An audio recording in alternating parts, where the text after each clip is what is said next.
My great-grandfather's hearing aid. When I was small, I always wondered what my great-grandfather had in his ear. It was something like an earphone connected to something square in his pocket. I thought it was like the transceivers I had seen on detective dramas. I thought he was talking to someone. Do you copy? I would sit on his knee and say, Do you copy? Protecting to be a detective. When I learned that it wasn't a transceiver, I learned something about the war as a young elementary school student. Some 17 years ago, Japan fought against the United States in World War II. My great-grandfather was 20 at the time. He couldn't have a draft order was delivered to his house. He had to go to Hawaii to fight the Americans. He couldn't have imagined the suffering that awaited him. First of all, the hunger. If they could find bugs or animals to eat, it was a good day. On normal days, they ate grass or dirt. The fear of death was worse. He understood that as a soldier he had ordered from his country. He wasn't supported to fear death, but everyone feared death. He never knew when he would be shot. He never knew when he would be blown up by a bomb. He worried about it every night and could never sleep soundly.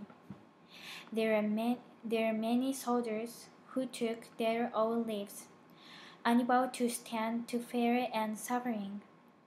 My great-grandfather was determined not to take his own life. He had family in Japan to protect. He had his wife and his newborn daughter.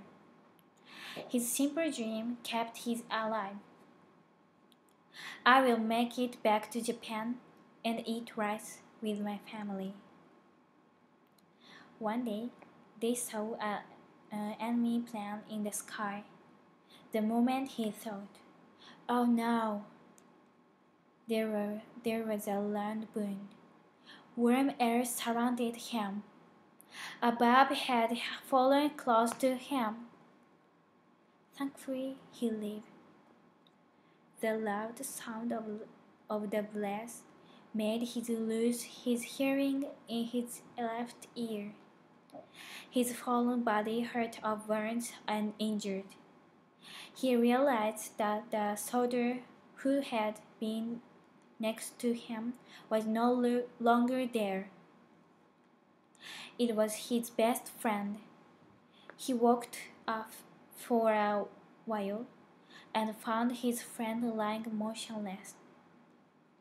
He called his friend's name.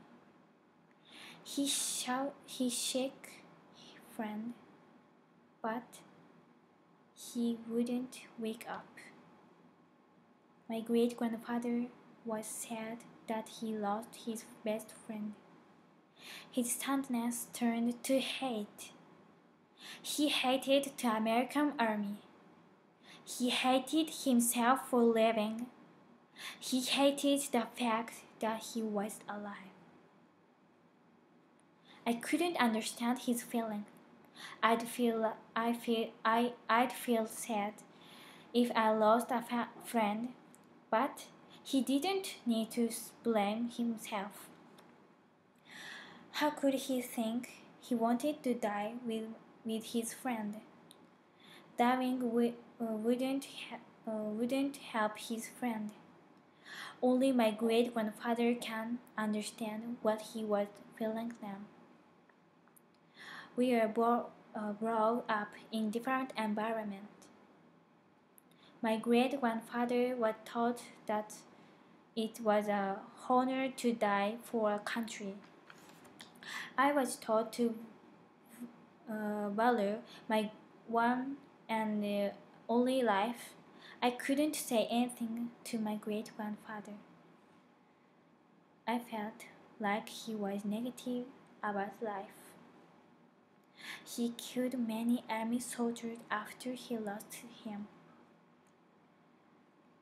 He can't even imagine killing. We can't even imagine killing people. I started to fear my great grandfather.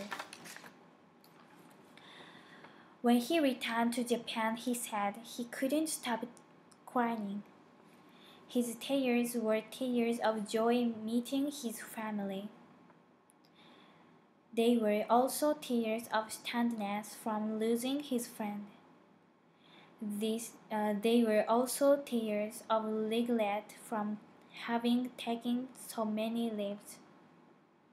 The hardest thing my great grandfather explained was not losing his hearing or the hunger. Watching people die, killing people. When a fellow soldier was shot and suffering, he could do nothing. When a fellow soldier decided to take his own life, he couldn't stop them.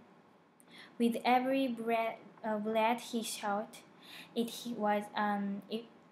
another hole was opened in his heart, he lost a piece of himself.